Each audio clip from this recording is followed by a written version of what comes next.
Hello दोस्तों, geography classes में आपका स्वागत है। मैं रोहित शर्मा, सब्जेक्ट अपना ज्योग्राफी। देखिए लेसन नंबर 6 हमारा चल रहा है। इसका नाम है भारत के संदर्भ में नियोजन और सतत पोषणीय विकास।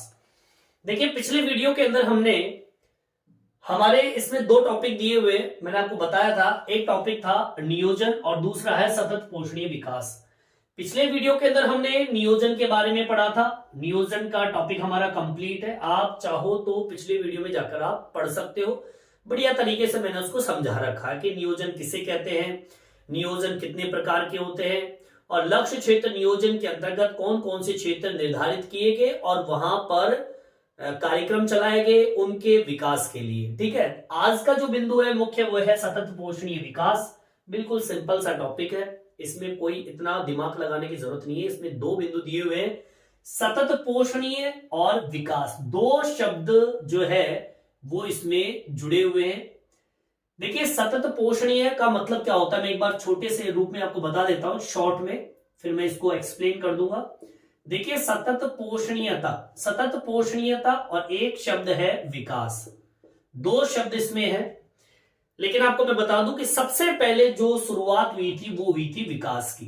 ठीक है, इस पे तो बाद में ध्यान गया है कि सतत पोषणीयता जैसा शब्द भी उत्पन्न हो सकता है, या फिर हम कहें कि एक ऐसी चिंता समाज के बीच में आई कि उसने सतत पोषणीयता को जन्म दिया।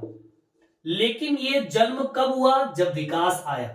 देखिए विकास को अगर मैं सीधे सिंपल परिभाषा में समझाऊं तो विकास होता क्या है? विकास है आपके समाज के अंदर जो स्थिति होती है, विशेष जो स्थिति है, जैसे कि मैं किसी शहर में रहता हूं, आज से 10 साल पहले की क्या स्थिति है और आज की क्या स्थिति है। ठीक है, आज से 10 साल पहले मैंने क्या अनुभव किया है और आज मैं क्या अनुभव कर रहा हूं। तो दो स्थिति, दो चीजें हो गई, एक स्थिति और एक अनुभव। स्थिति और अनुभव में जो परिवर्तन होता है उसे ही हम कहते हैं विकास। ध्यान रखना इस चीज को। यहां पर विकास शब्द जो है रहने का स्थान कह दीजिए जो समाज का है। आगे बात समझ में, रहने का स्थान कह दीजिए या फिर हम कह दे स्थिति। ठीक है, इस रहने वाले स्थान के ऊपर जो समाज निवास करता है वो क्या अनुभव करता है? अनुभव। ठीक है, अनुभव। और ये दो चीजें समय के अकॉर्डिंग बदलती है। 1990 में क्या स्थिति थी? आप जहां स्थान पर रहते हो और रोड नहीं थी 1990 के अंदर, पानी नहीं था, बिजली नहीं थी। लेकिन जैसे ही आपकी स्थिति वही है, जगह वही है, लेकिन समय बदला, 2000 आ गया, फिर 2020 आ गया, ठीक है, फिर 2024 आ गया। बताइए आप जहां पर निवास करते हैं, आप अपने फादर से मदर से अगर बात करें तो भैया आप बताओ 1990 के अंदर क्या स्थिति थी और आज क्या स्थिति है, बदलाव आपको देखने को मिलेगा। दूसरा अनुभव। 1990 के अंदर लोग समाज क्या अनुभव करते थे, संसाधनों के बारे में, उनको क्या क्या चीजें मिल रही थी सरकार के द्वारा, उस परिस्थिति को देखिए। और आज 2024 के अंदर आप क्या अनुभव करते हो, उस स्थिति को देखिए। परिवर्तन है, चाहे मानो चाहे मत मानो। अगर मैं पिछले समय में जाऊं, जैसे कि आप छोटा सा उदाहरण देता हूं, सिलेंडर का दे देता हूं। पहले कभी, जैसे मुझे मालूम है कि हम कभी लाइन में लगा करते थे सिलेंडर लेने के लिए, लेकिन आज घर पर जबरदस्ती पकड़ा के जाते, भैया सिलेंडर ले लो। तो ये क्या है? ये अनुभव है। आज पुराने समय से आज हमारे वर्तमान समय को अगर कंपेयर करें, स्थिति को देख लीजिए और अनुभव को देख लीजिए। दोनों की स्थिति को अगर हम देखें तो वो विकास की स्थिति को प्रकट करता है कि पुराने जमाने की स्थिति क्या थी और आज की स्थिति क्या। चलो ठीक है, विकास तो आपको समझ में आ गया। अब विकास के अंतर्गत एक स्थिति उत्पन्न होती है औद्योगिक विकास की। देखिए इस औद्योगिक विकास ने बहुत कुछ बदला है समाज के अंदर, ठीक है, लेकिन इस औद्योगिक विकास ने एक चिंता भी प्रकट की है। किससे संबंधित? पर्यावरण से संबंधित। पर्यावरण की जो समस्या उत्पन्न हुई है, इस चिंता के कारण सतत पोषणीय विकास उत्पन्न हुआ। क्योंकि विकास तो भैया देखो सबको एक समान रूप से तो नहीं मिलता है, ठीक है, क्योंकि उसके वितरण में कुछ ना कुछ खामियां जरूर होती है। कुछ लोगों को मिलता है, कुछ को नहीं मिलता है। औद्योगिक विकास के अंतर्गत जब उद्योगों का विकास हुआ तो पर्यावरण बहुत ही ज्यादा दूषित हुआ, लोगों को समस्या उत्पन्न होने लगी। समस्या जब उत्पन्न होने लगी तो चिंता बढ़नी थी। जब चिंता बढ़ी तो उससे हुआ क्या, आपके पर्यावरण की कमी की वजह से संसाधन जो है वो संसाधन परिपूर्ण रूप से उपस्थित नहीं रह पाए, कम हो गए संसाधन। जब संसाधन कम हो गए तो सतत पोषण मतलब लगातार, सतत का मतलब क्या होता है, लगातार, पोषण की स्थिति जो हो गई वो क्या हो गई, रुक गई। सतत पोषण हो ही नहीं पाया, कंटिन्यू लोगों को आवश्यकता संबंधित संसाधन नहीं मिल पाए। तो इस कंडीशन को चलाने के लिए कि लोगों को सतत विकास हो, सतत पोषण विकास हो, लोगों को हर चीज मिले, सबको मिले, नीचे से लेके ऊपर तक सब लोगों को समानता का अधिकार है तो सबको मिले, तब जाकर इस चिंता की वजह से एक नई परिभाषा जन्म लेती है, उसका नाम है सतत पोषणीय विकास। इस सतत पोषणीय का मतलब क्या होता है, सतत पोषणीयता का मतलब होता है कि वर्तमान में संसाधनों का सही प्रकार से उपयोग करें और आने वाली पीढ़ी के लिए संसाधन छोड़े, जिससे कि आने वाली पीढ़ी का भी विकास हो सके, मतलब उनका भी सतत विकास चल सके। समझ में आई बात? तो ये दो बिंदु जो है सतत पोषणीय और विकास का मतलब मैंने आपको समझा दिया। ठीक है, अब आगे की ओर बढ़ते हैं और अब मुख्य बिंदु पे आते हैं। ये तो मुख्य था ही, अब इसमें आपको लिखना क्या है, किस तरीके से इसको मेंशन करना है सतत पोषणीयता को। अब मैंने आपको बताया सबसे पहले विकास हुआ, फिर उसके बाद में चिंता प्रकट हुई और चिंता प्रकट होने के बाद में सतत पोषणीयता आपके सामने आया। तो सबसे पहले हम विकास की बात कर लेते हैं। विकास का टॉपिक यहां पे डाल लीजिए। विकास, देखिए विकास का अर्थ मैंने आपको बता ही दिया है। विकास का अर्थ होता है समाज विशेष स्थिति व उनके द्वारा अनुभव किए गए परिवर्तन की प्रक्रिया को विकास कहते हैं। ठीक है, लिख दीजिए। विकास का अर्थ समाज विशेष की स्थिति, पहला समाज विशेष की स्थिति, और दूसरा जो बिंदु है वह उसके द्वारा अनुभव की गई, ठीक है, जो भी वो अनुभव करता है उस अनुभव की गई स्थिति में परिवर्तन। ठीक है, दो बिंदु हो गए, एक जहां पर समाज निवास करता है और दूसरा जो भी समाज उस क्षेत्र में रहकर अनुभव किया है उस अनुभव की गई स्थिति में परिवर्तन की जो प्रक्रिया है उसे क्या कहते हैं, विकास कहते हैं। बिल्कुल सिंपल सी परिभाषा मैंने बता दी आपको और समझा दी। ठीक है, चलिए आगे की ओर बढ़ते हैं। देखिए विकास जो शब्द है यहां पर, यह विकास व्यक्ति को, समाज को गति प्रदान करता है। तो विकास की जो संकल्पना है वो कैसी है, गतिज। ठीक है, गति प्रदान करने वाली है। आगे बात समझ में ध्यान रखना, विकास की संकल्पना एक गतिक ऊर्जा प्रदान करती है। विकास की संकल्पना का मापन आप कैसे करेंगे, विकास की संकल्पना का मापन आप 2-4 बिंदुओं को लेकर करते हैं कि उस समाज के अंदर विकास हुआ है कि नहीं हुआ है। आप देश के अंदर देखिए, घरेलू उत्पादन होता है, उसमें वृद्धि हुई कि नहीं हुई, सकल घरेलू उत्पादन जो पैदावार से संबंधित है। प्रति व्यक्ति आय बढ़ी है कि घटी है, उस आधार पर विकास को देखा जा सकता है। प्रति व्यक्ति उपभोक्ता, उपभोग जिसे हम कहते हैं, जो हम यूज ले रहे हैं, उस स्थिति के अंदर अगर बढ़ोतरी हुई है तो विकास है, अगर घटा हुआ है तो विकास नहीं है। समझ में आई बात? चलिए इसको मेंशन कर दीजिए। विकास की संकल्पना का मापन, ठीक है, देश, जिस देश में आप निवास करते हो उस देश का सकल घरेलू उत्पादन, या तो सकल घरेलू उत्पादन कह दीजिए या फिर कह दीजिए सकल राष्ट्रीय उत्पादन। ठीक है, इस आधार पर अगर मान लीजिए सकल घरेलू उत्पादन अगर बहुत तीव्र गति से बढ़ रहा है तो विकास है भैया। इसके अलावा प्रति व्यक्ति आय अगर बढ़ी है तो विकास है। ठीक है, इसके अलावा प्रति व्यक्ति उपभोग के आधार पर विकास का मापन किया जाता है। अगर मान लीजिए विकास तब माना जाता है जब आपके देश का सकल घरेलू उत्पादन बढ़ रहा है, प्रति व्यक्ति आय बढ़ रही है और प्रति व्यक्ति उपभोग की स्थिति बढ़ रही है, तो ही विकास का मापन किया जाता है। मतलब इसमें बढ़ोतरी हो तो मतलब विकास है, अगर घटाव है तो विकास नहीं है। समझ में आई बात? देखिए आगे की ओर बढ़ते हैं। देखिए आर्थिक विकास हो रहा है, धीरे धीरे आर्थिक विकास हो रहा है और कई देश तो ऐसे हैं, आर्थिक विकास वाले देश ऐसे हैं जिसकी स्थिति तो बहुत तीव्र गति से बढ़ रही है, लेकिन आपने एक बात देखी होगी, उनके अंदर संसाधनों का असमान वितरण भी देखा जाता है और असमान वितरण ही गरीबी के स्तर को बहुत ऊपर ले जाता है। इसलिए 1970 के दशक में पुनः वितरण के साथ वृद्धि और समानता पर ध्यान दिया गया कि भाई वितरण जो हो वो समान रूप से हो, वृद्धि हो समान रूप से हो और समानता से लोगों को वो संसाधन प्राप्त हो।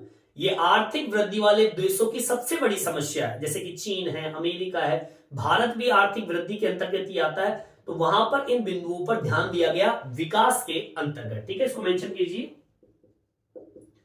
आर्थिक वृद्धि वाले देशों में क्या स्थिति? संसाधनों की असमान वितरण ने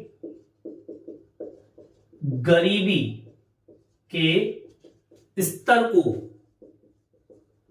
बढ़ा दिया है। जब संसाधनों का असमान वितरण होगा तो गरीबी स्तर तो बढ़नी ही है, पैसे वाला और पैसे वाला होता जा रहा है, गरीब और गरीब होता जा रहा है। इस स्थिति से छुटकारा पाने के लिए इसलिए 1970 के दशक के अंदर, ठीक है, जब 1970 का दशक आया तो विकास में तीन चीजों पर ध्यान दिया गया। क्या? एक तो पुनः वितरण, ठीक है, पुनः वितरण पर ध्यान दिया गया, पुनः वितरण के साथ वृद्धि व समानता पर ध्यान दिया गया। मतलब जब ये संसाधनों का असमान वितरण देखा गया, गरीबी स्तर जो है वो बढ़ती भी देखी गई। विकास तो आप कर रहे हो, धमाधम विकास करे जा रहे हो, लेकिन उसके साथ में समस्या भी उत्पन्न हो रही है कि आपके संसाधनों का असमान वितरण हो रहा है, गरीबी का स्तर बढ़ रहा है। इसलिए 1970 के दशक के अंदर एक बिंदु विकास में पुनः वितरण पर ध्यान दिया गया, भाई वितरण हो तरीके से हो, उस पर ध्यान दिया गया, वृद्धि पर ध्यान दिया गया और समानता पर ध्यान दिया गया, जिससे हर व्यक्ति का समान रूप से विकास हो सके। पुनः वितरण और समानता पर ध्यान रखते हुए आर्थिक वृद्धि पर ध्यान रखने की जो स्थिति है उस पर ध्यान दिया गया।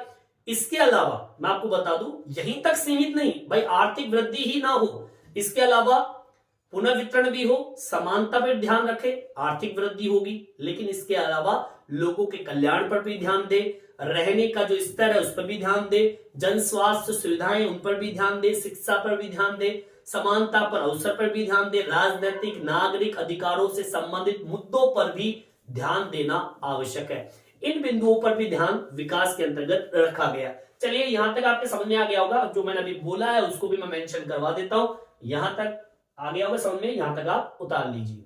देखिए आगे की ओर बढ़ते हैं। मैंने आपको बताया पुनः वितरण, समानता पर ध्यान रखते हुए आर्थिक वृद्धि पर ध्यान रखने तक ही सीमित नहीं रहना है लोगों को, विकास को और बढ़ाना है तो लोगों के कल्याण पर ध्यान देना होगा, उनके रहने के स्तर पर, जैसे कि मैंने अभी बताया आपको, इस पर भी ध्यान देना होगा। तो इसी के अंदर विकास में आपको लिखना है पुनः वितरण व समानता, ठीक है, पुनः वितरण व समानता पर ध्यान रखने तक ही सीमित ना हो यह विकास। एक तो लोगों के कल्याण पर भी ध्यान दे, जन सुविधाओं पर भी ध्यान दे, ठीक है, शिक्षा पर भी ध्यान दे। आगे बात समझ में, ये विकास में इन चीजों पर भी ध्यान रखा गया, रहने के स्तर पर भी ध्यान दे, आगे बात समझ में। इसके अलावा समान अवसर भी लोगों को मिले, समान अवसर मिले, राजनीतिक व राजनीति के अंदर जो विकास हो सकता है उससे संबंधित, और नागरिक के जितने भी अधिकार हैं, अधिकारों पर विकास के अंतर्गत ध्यान दिया गया।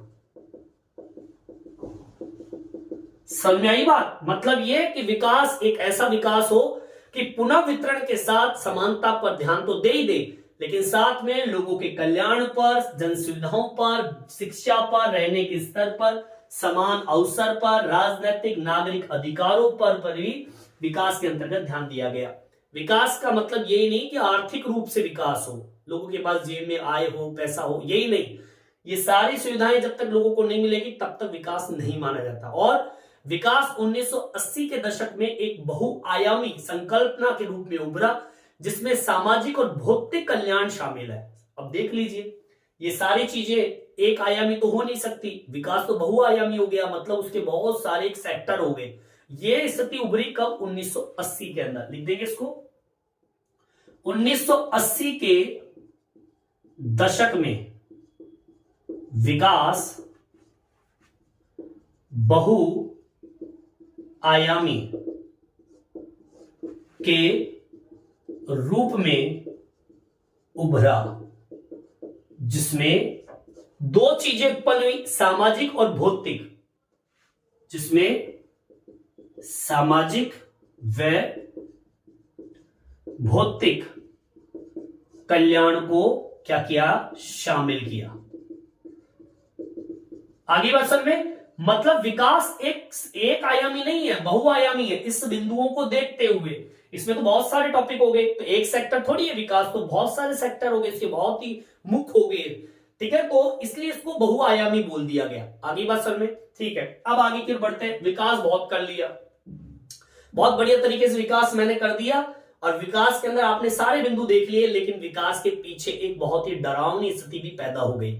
1960 के दशक के अंत में पश्चिमी दुनिया ने पर्यावरण से संबंधित मुद्दों पर भी जागरूकता उत्पन्न शुरू कर दी। क्यों कर दी पता है आप लोगों को? इसलिए कर दी क्योंकि जब विकास होता गया तो हमने केवल विकास पर ध्यान दिया, लेकिन हमने पर्यावरण पर बिल्कुल ध्यान नहीं दिया। हमारा पर्यावरण दूषित हो गया, और ऐसी दूषित स्थिति का प्रभाव सबसे पहले पश्चिमी दुनिया पर पड़ा, जहां पर बर्फीला क्षेत्र है। आपने देखा होगा कि जो यूरोप का जो भाग है, आपने देखा होगा जो बर्फीला क्षेत्र नीचे, मतलब पोल वाला एरिया जिसे हम कहते हैं, ध्रुवीय क्षेत्र होता है, वहां पे पर्यावरण की गहरी समस्या उत्पन्न होने से वहां पर ग्लेशियर पिघलने लगे। वहां के लोगों ने इस चीज को देखा, उस चीज को महसूस किया, उन्होंने देखा कि भैया ये स्थिति तो बहुत ही भयानक हो जाएगी अगर ये पर्यावरण प्रदूषण बढ़ता गया। तो 1960 के दशक के अंदर इस विकास की स्थिति तो बढ़े, लेकिन पर्यावरण के मुद्दे पर भी ध्यान देना आवश्यक हो गया।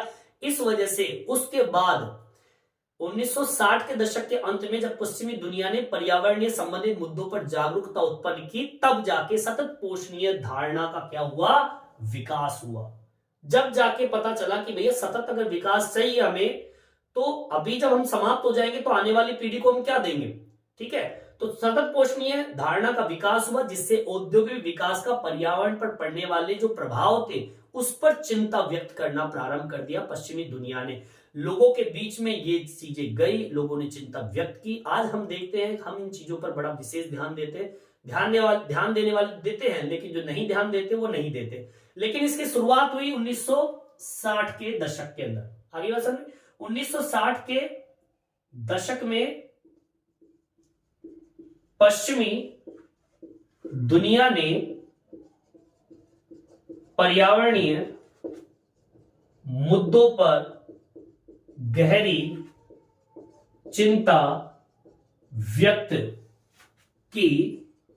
इसके बाद सतत पोषणीयता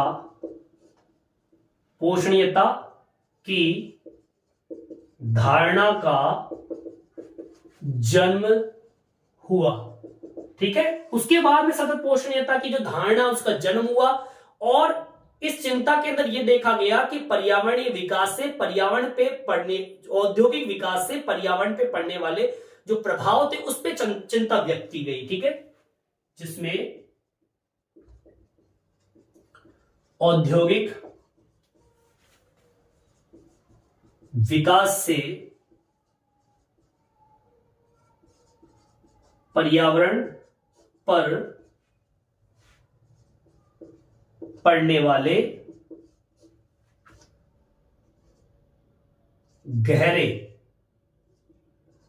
प्रभाव पर चिंता व्यक्त की। समझ में आई बात? मतलब हमने विकास तो बहुत अच्छा कर लिया, यहां तक अपने विकास बहुत अच्छा कर लिया, खूब बढ़िया तरीके से विकास कर दिया, लेकिन हमने विकास पर ही ध्यान दिया और मुद्दों पर ध्यान नहीं दिया।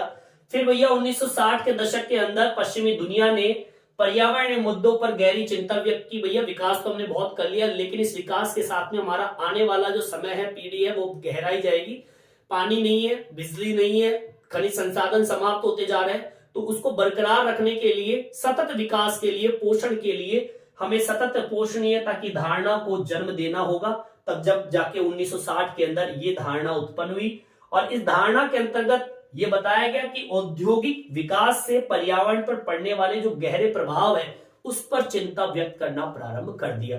कैसे कैसे चिंता व्यक्त की गई वो मैं आपको बताऊंगा। कई तरह की बुक आई, जैसे कि द पॉपुलेशन बम है, द लिमिट टू ग्रोथ है, ऐसी कई पुस्तक सामने आई जिसमें बताया गया है कि भैया ऐसे ऐसे समस्या पैदा हो रही है, या तो आप सुधर जाइए, नहीं तो आने वाली पीढ़ी को ये फल भुगतना पड़ेगा। ठीक है, यहां तक समझ में आ गई होगी, यहां तक आप उतार लीजिए। देखिए, सतत पोषणीय विकास के लिए कई ऐसे लोग थे, जैसे कि 1968 के अंदर प्रकाशित एहरलिच की पुस्तक थी द पॉपुलेशन बम। 1972 में मिडोस के द्वारा और अन्य द्वारा लिखी गई पुस्तक एक है द लिमिट टू ग्रोथ के प्रकाशन ने लोगों को पर्यावरण के प्रति चिंता की ओर गहरा दिया, मतलब उनकी ओर अपनी ओर खेचा। उस किताब में यही चीज दी हुई है कि या तो आप विकास करते जाइए, अपना भविष्य खत्म कर दीजिए, या फिर सतत विकास पर भी ध्यान दीजिए। विकास कीजिए परंतु सतत पर भी ध्यान देना पड़ेगा, सबका पोषण हो ऐसी स्थिति का भी ध्यान देना पड़ेगा। और उस बुक के बाद में, इस घटनाक्रम के बाद में विकास के एक नए मॉडल का जन्म होता है, उसका नाम है सतत पोषणीय विकास। समझ में आई बात? इसको मेंशन कर दीजिए,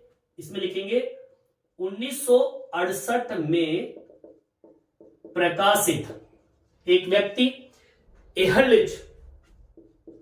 एहरलिच द्वारा लिखी पुस्तक, उस पुस्तक का नाम क्या मैंने बताया आपको? The population bomb. The population bomb एक पुस्तक तो ये थी। ठीक है, दूसरी 1972 में थी। 1972 में मिडोस व अन्य द्वारा लिखी पुस्तक the limit to growth, the limit to growth के प्रकाशन ने पर्यावरणीय मुद्दों को गहरा दिया। मतलब इस किताब में ऐसी ऐसी बातें लिखी गई जो कि एक चिंता को व्यक्त करता है। और इसी घटना के बाद में, इस घटनाक्रम के बाद एक विकास, एक जन्म हुआ सतत पोषणीय विकास का। फिर क्या होता है? जन्म होता है। बाद एक नए मॉडल का विकास हुआ, जिसे क्या नाम दिया गया? सतत पोषणीय विकास। सतत पोषणीय विकास नाम दिया गया। समझ में आई बात कि भैया विकास तो करो, लेकिन सतत पोषणीयता भी विशेष है। अपने साथ में आने वाली पीढ़ी का भी आपको ध्यान रखना पड़ेगा। पर्यावरणीय मुद्दों पर विश्व समुदाय की बढ़ती चिंता को ध्यान में रखकर एक संगठन बनाया गया, जिसे संयुक्त राष्ट्र संघ ने विश्व पर्यावरण या फिर हम कहें विकास आयोग WECD की स्थापना कर दी। मतलब संयुक्त राष्ट्र संघ ने एक संगठन बनाया विश्व पर्यावरण या फिर हम कहें विकास आयोग WECD की स्थापना की। और इसकी जो मुख्य जो प्रधानमंत्री या कहें मुख्य संगठन का जो अधिकारी था वो था नॉर्वे के प्रधानमंत्री गैरो हेरलेम ब्रेटन। इस आयोग ने अपनी रिपोर्ट के अंदर अवर कॉमन फ्यूचर, जिसे ब्रेटलैंड रिपोर्ट के नाम से भी जाना जाता है, इसके अंदर बताया गया कि भैया अगर आपको विकास करना है, सीधी सिंपल सी बात है, एक ऐसा विकास आपको डालना होगा जो भविष्य में आने वाली पीढ़ी की आवश्यकताओं को पूर्ति कर सके और बिना प्रभावित किए बिना वर्तमान की पीढ़ी को भी अपनी आवश्यकताएं की संसाधन मिल सके। ऐसी स्थिति आपको डालनी पड़ेगी। ठीक है, तो यहां पर आपको क्या मेंशन करना है, देखिए सतत पोषणीय विकास आ गया अपने पास में। ठीक है, विकास से सतत पोषण यहाँ पे आ गया अपन। अब लिखना क्या है आपको, पर्यावरणीय मुद्दों पर विश्व समुदाय की बढ़ती चिंता को ध्यान में रखकर एक संगठन बनाया, उसका नाम था विश्व पर्यावरण विकास आयोग, WECD। ये किसने बनाया था, संयुक्त राष्ट्र संघ ने। ठीक है, लिख दीजिए इसको, पर्यावरणीय मुद्दों की चिंता पर ध्यान देते हुए संयुक्त राष्ट्र संघ ने एक संगठन बनाया।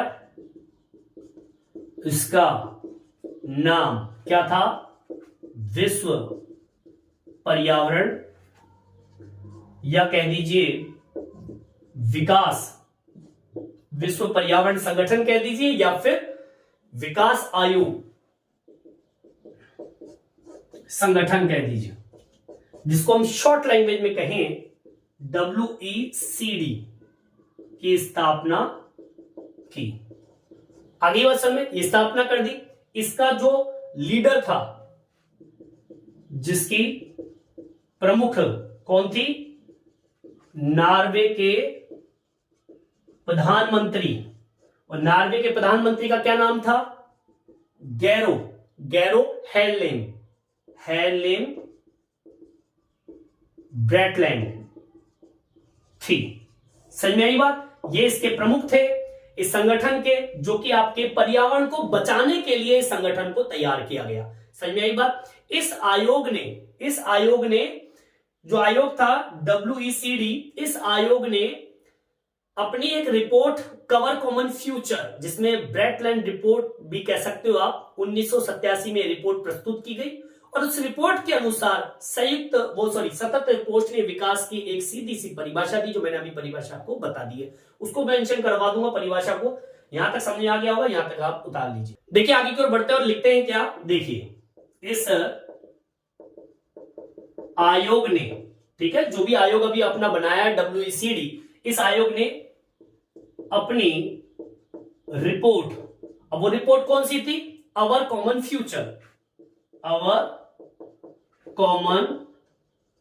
फ्यूचर। ठीक है, ये अवर कॉमन फ्यूचर जो है, अवर कॉमन फ्यूचर मतलब आने वाले जो व्यक्ति है, जो भविष्य है, उस भविष्य के बारे में सोचना, जो कि सतत पोषणीय विकास से संबंधित है, जिसे इस अवर कॉमन फ्यूचर, जिसे किस नाम से जानते हैं इस रिपोर्ट को, ब्रेटलैंड रिपोर्ट के नाम से इसको जानते हैं। ठीक है, ब्रेटलैंड रिपोर्ट के नाम से जानते हैं, जिसे 1987 में इस रिपोर्ट को क्या किया गया, प्रस्तुत किया गया। ठीक है, इसमें सतत पोषणीय विकास की एक सरल परिभाषा दी गई। अब वो सरल परिभाषा क्या है, ये सतत पोषणीयता की सरल परिभाषा, विकास की तो मैंने बता ही दिया है परिभाषा। विकास की परिभाषा क्या बताई मैंने, विकास के अंदर समाज जो विशेष स्थिति और उसमें उस स्थिति में जो अनुभव करता है, उस अनुभव की प्रक्रिया में जो परिवर्तन होता है विकास कहते हैं। और यहाँ पे सतत पोषणीय विकास क्या है, सतत पोषणीय विकास होता है कि भविष्य में आने वाली पीढ़ियों की आवश्यकता की पूर्ति को बिना प्रभावित किए बिना वर्तमान की पीढ़ी को भी संसाधन मिल जाए। इसे ही कहेंगे सतत पोषणीय विकास। लिखेंगे, इसकी परिभाषा कैसे लिखेंगे? एक ऐसा विकास जो भविष्य, ठीक है, जो आने वाली पीढ़ी है, उस भविष्य में आने वाली पीढ़ियों के संसाधनों को बिना नुकसान पहुंचाए वर्तमान की पीढ़ी को सभी संसाधन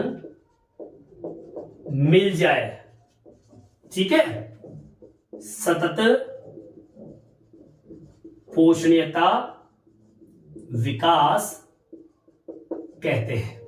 ये इसकी सीधी सिंपल सी परिभाषा है कि भाई आज हम रह रहे हैं, हम संसाधनों का उपयोग कर रहे हैं, लेकिन आने वाली पीढ़ी के लिए पानी नहीं छोड़ना क्या हमें, हमारे बच्चों के लिए, उनके बच्चों के लिए। तो ये कह रहा है कि ऐसा विकास हो जो कि भविष्य में आने वाली पीढ़ी के संसाधनों को बिना नुकसान पहुंचाए वर्तमान की पीढ़ी से संबंधित जितने भी संसाधन है उनको भी मिल जाए और आने वाली पीढ़ी को भी वो संसाधन सुरक्षित रख सके। ऐसी ही सतत पोषणीय विकास, सतत मतलब लगातार पोषण हो, ऐसे विकास की जरूरत हम लोगों को है। केवल विकास की जरूरत नहीं है कि केवल विकास करते जाए, पर्यावरण को दूषित कर जाए, खनिज संसाधनों को खा जाए, ऐसा विकास नहीं चाहिए।